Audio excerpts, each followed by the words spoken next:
Numbers پورے ہونے کے باوجود چیئرمین صاحب نے اتفاق رائے پیدا کرنے کا وعدہ کیا، پی ٹی آئی کے پاس بھی گئے۔ وفاقی وزیر داخلہ محسن نقوی کی استنبول میں بین الاقوامی ایکسپو میں شرکت۔ وزیر داخلہ نے دیگر ممالک کے مندوبین کے ہمراہ انٹرنیشنل ایکسپو 2024 کا افتتاح کیا۔ محسن نقوی کی chief of Turkish general staff سے ملاقات، ایکسپو کے انعقاد پر مبارکباد۔ کہا استنبول انٹرنیشنل ایکسپو میں جدید مشینری اور آلات دیکھ کر خوشی ہوئی۔ ایکسپو دوست ممالک میں باہمی تعاون بڑھانے میں معاون ثابت ہوگی۔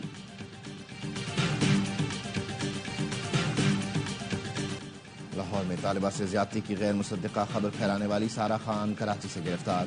خاتون نے سوشل میڈیا پر متاثرہ طالبہ کی والدہ ہونے کا جھوٹا دعویٰ کیا تھا۔ ملزمہ کراچی سے لاہور منتقل، تھانہ گلبرگ میں پیکا ایکٹ کے تحت مقدمہ درج۔ پولیس کے مطابق ملزمہ کے سیاسی جماعت سے وابستگی کے شواہد ملے ہیں۔ ملزمہ نے سوشل میڈیا پر ویوز لینے کے لیے ویڈیو بنا کر اپلوڈ کرنے کا اعتراف کیا۔ تعلیمی اداروں میں مبینہ ہراسگی کے واقعات کی تحقیقات اور فیک نیوز کے خلاف کیس کی سماعت۔ ڈی جی ایف آئی اے، آئی جی پنجاب سمیت دیگر افسران لاہور ہائی کورٹ میں پیش۔ چیف جسٹس نے کہا ایف آئی اے کی رپورٹ تفصیلی اور کافی بڑی ہے، رپورٹ پڑھ کر کیس دیکھیں گے۔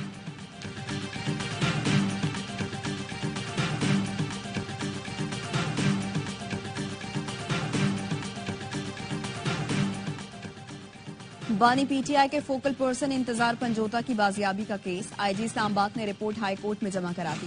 اٹارنی جنرل کل طلب، چیف جسٹس ہائی کورٹ نے ریمارکس دیے، آئی رپورٹ کی کوئی سمجھ نہیں آئی۔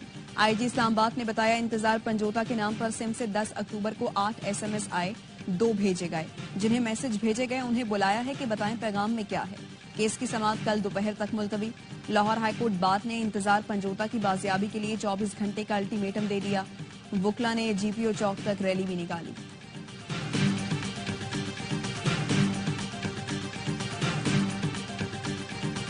بشرا بی بی کی توشہ خانہ 2 کیس میں درخواست ضمانت کی سماعت۔ بیرسٹر سلمان صفدر کے اسلام آباد ہائی کورٹ میں دلائل، کہا کہ کیس وعدہ معاف گواہ کے بیان پر کھڑا ہے، جو در حقیقت قومی خزانے کو نقصان پہنچا رہا ہے وہ وعدہ معاف گواہ ہے۔ بشرا بی بی 264 دن سے جیل میں ہے، ان پر مقدمہ 3 سال 3 ماہ کی تاخیر سے بنایا گیا۔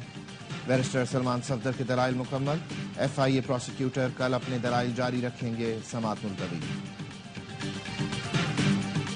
وزیر اعلیٰ سندھ نے سینٹرل جیل میں جدید سولر انرجی سسٹم کا افتتاح کر دیا۔ وزیر اعلیٰ کو جیل کے مختلف شعبوں کا دورہ کرایا گیا۔ نارتھ ناظم آباد میں عبداللہ کالج تک کیلنڈریا چوک سڑک کا افتتاح۔ وزیر اعلیٰ نے بتایا منصوبے سے نارتھ ناظم آباد اور نارتھ کراچی میں ٹریفک کی روانی بہتر ہوگی۔ وزیر اعلیٰ سندھ نے شیر شاہ چوک سے مرزا آدم خان انٹرچینج سڑک کا بھی افتتاح کیا۔ کہا سڑک کے ساتھ نکاسی کا نظام بھی تبدیل کیا گیا ہے۔ شرجیل میمن، ناصر شاہ، سعید غنی، علی حسن زرداری اور وقار مہدی بھی ہمراہ تھے۔ محکمہ ٹرانسپورٹ پیپلز بس سروس کے لیے 50 نئی بسیں خریدے گا۔ سندھ کے سینئر وزیر شرجیل انعام میمن کہتے ہیں کراچی میں پبلک ٹرانسپورٹ کو جدید بنانے کے لیے پرعزم ہے۔ حکومت سندھ کا یہ اقدام ٹرانسپورٹ کے نظام کو بہت بہتر بنائے گا۔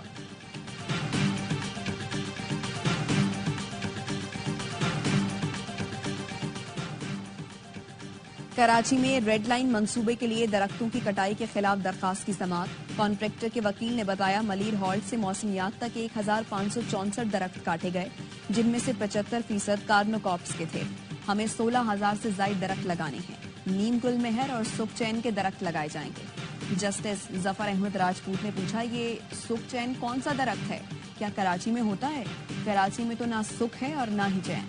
نیم پیپل کراچی کے مقامی درخت ہیں، لیکن یہ الگ بات ہے کھجور کے درخت لگا کر 10,000 کے بجائے 20,000 کا بل بنا دیا جائے گا۔ معاہدے میں درخت کاٹنے کی بات کیوں ہے؟ منتقل کرنے کی کیوں نہیں؟ سیکرٹری ٹرانسپورٹ نے بتایا نرسری میں 2,000 درخت تیار کیے جا رہے ہیں، کوریڈور تیار ہونے کے بعد لگائیں گے۔ عدالت نے ریمارکس دیے کراچی کی فضا سے طوطے ختم ہو چکے ہیں، ایکو سسٹم تباہ کریں گے تو یہی ہوگا۔ 1 ہفتے کی مہلت دے رہے ہیں، بتایا جائے کون کون سے درخت فائدہ مند ہیں۔ آئندہ سماعت پر محکمہ جنگلات حکام طلب، سماعت 29 اکتوبر تک ملتوی۔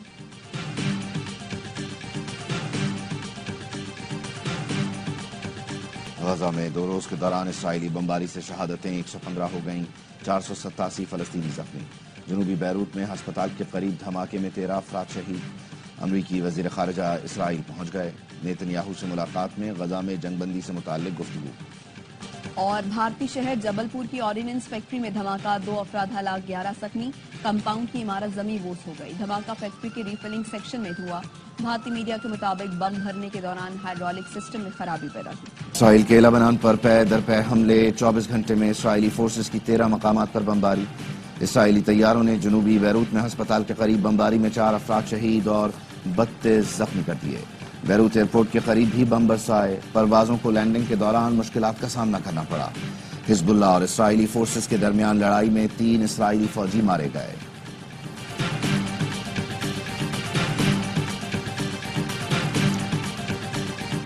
اسرائیل کی وحشیانہ بمباری جاری، شمالی غزہ کو چھاؤنی بنا دیا۔ صہیونی فوج کا 17 دن سے شمالی غزہ کا محاصرہ، 640 فلسطینیوں کو شہید کر دیا۔ جبالیہ میں اسکول پر تازہ اسرائیلی حملے میں 10 اور بیت الہیہ میں 15 فلسطینی شہید۔ صہیونی فوجی نفسیاتی مریض بن گئے۔ CNN کا کہنا ہے اسرائیلی فوجیوں میں خودکشیوں کا رجحان تیزی سے پنپ رہا ہے۔ فوجی دوبارہ غزہ جانے کو تیار نہیں۔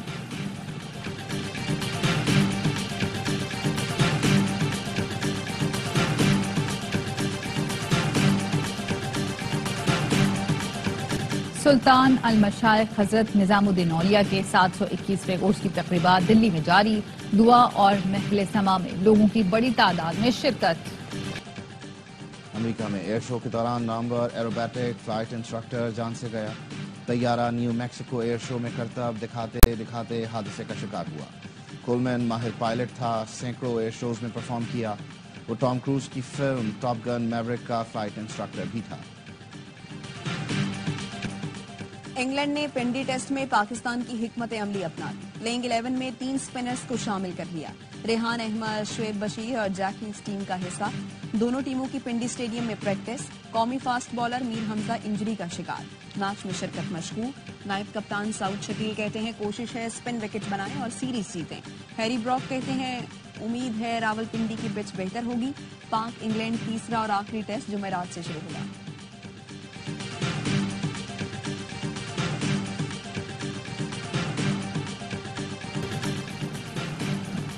بھارت اور جے شاہ کی انٹرنیشنل کرکٹ کونسل پر قبضہ بڑھانے کی کوشش۔ ICC چیئرمین کے عہدے کی میعاد 2 سال سے بڑھا کر 3 سال کرنے کی سفارش۔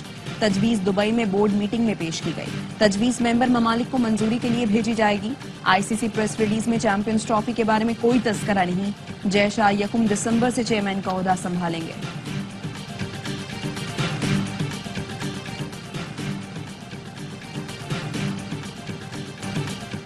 اور آرٹس کونسل کراچی میں ورلڈ کلچر فیسٹیول جاری، پاکستانی کامیڈی تھیٹر پلے خوابوں کی نوٹنکی پیش کیا گیا۔ 60 منٹ دورانیے کے ڈرامے میں زرکا ناز، اسامہ رانجھا، علینا گلزار اور دیگر نے پرفارم کیا۔ فیسٹیول میں شائقین کی بڑی تعداد میں شرکت۔